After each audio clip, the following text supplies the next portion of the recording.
Come on, scaredy cat. Do it. Fine.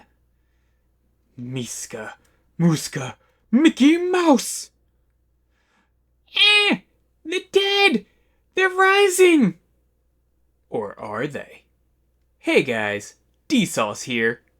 Wait, no, not D-Sauce. Don't call me D-Sauce!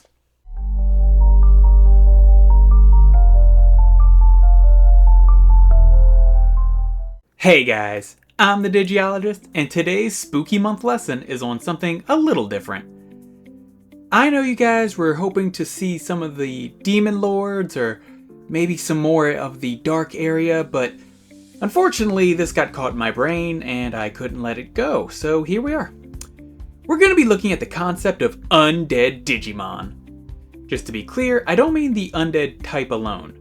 From ghosts to mummies, we'll be looking at any Digimon that could be raised by the best school of magic, necromancy. Suck it, evocation.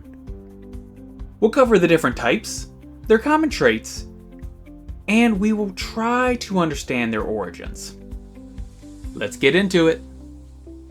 From my research, there seems to be two general groups that make up what I consider undead Digimon. There are the ghost types, and the undead types. No way this gets confusing. We'll start with the ghost types. These are Digimon such as Ghostmon and Bakemon. As you can see, the common traits here are their disembodied forms, as well as their poltergeist powers.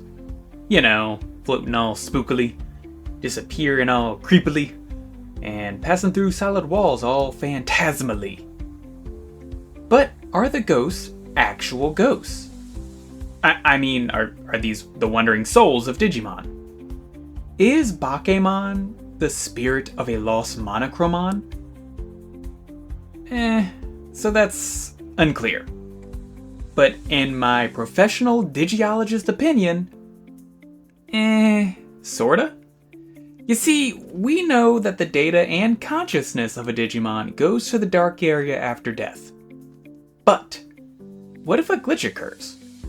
What if not all the data is transferred to the dark area, or even some is left behind in the dark area after the Digimon is reincarnated? Would it really be so crazy to believe that this leftover data could coalesce with other scrap data to form a new Digicore? A Digicore that doesn't have the information for its original form, so it instead takes that of a spirit, influenced by the death that birthed it. Now obviously I don't believe this to be where every single ghost type Digimon existing right now comes from, but I do believe the first ghost types, the blueprints, came from here. Or I'm wrong about all of this, but it's less fun to think that way, so nah. So now we look to the undead type Digimon, and just because I like to confuse things even further, I'm going to separate this group into two categories. We got your Digimon based on undead creatures, such as Myotismon. Then we have the Digimon that are undead versions of other Digimon, such as Skullbalukimon, or Baluchimon. The first category is easy to explain. Digimon, such as Myotismon and Mummymon, simply have the data of undead monsters from real-world myths contained in their Digicore. So there wasn't a Digimon called Gaimon who somehow became a vampire, sadly. This group are undead purely due to having their forms based on and their Digicore containing undead monster data. Get it? Got it? Great. The second group is a bit more interesting, and the ones that inspired this entire lesson. These are the Digimon that are clearly dead versions of other Digimon that have been given false life. These are Digimon such as Skullgreymon, who is clearly an undead version of a Greymon species Digimon. I'm betting Metal Greymon, but I'll get into that in the Skullgreymon lesson. Digimon of this subtype have skeletal or decayed bodies, and tend to be more on the mindless side of the intelligence spectrum. And since you're watching a lesson about a specific subset of Digimon, I have to assume you're familiar with spectrums. Have a nice train. Now, the question you've all waited for. Where do these undead Digimon come from? To answer that, I'd like to introduce you to Dexterugamon. Say hi. It is believed that the desire to live and the vitality of the Doru family of Digimon continued into death. This power led to the Digicore of a Doru Digimon to restart its own life.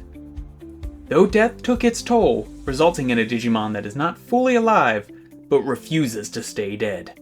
Everyone in their 30s can relate. Also known as Dexterugamon. I theorize that a similar process happens to all Digimon in this group. For example, let's say a Metal Greymon dies. Its Digicore and all its data are sent to the dark area.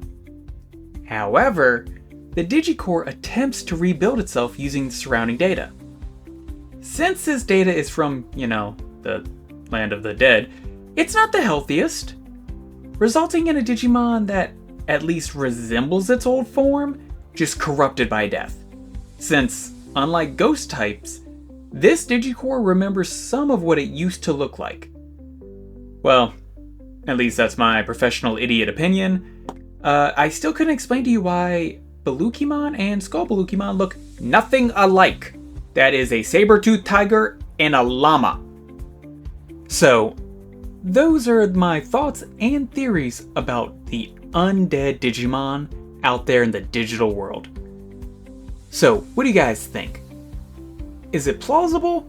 Do you think I'm just looking way too much into this? Please, let me know down below. And if you like this kind of Digimon content, please like and subscribe. It helps immensely. I know this one wasn't the longest, so I do appreciate you guys sticking around for it. As always, I'm the Digiologist. Thank you for watching.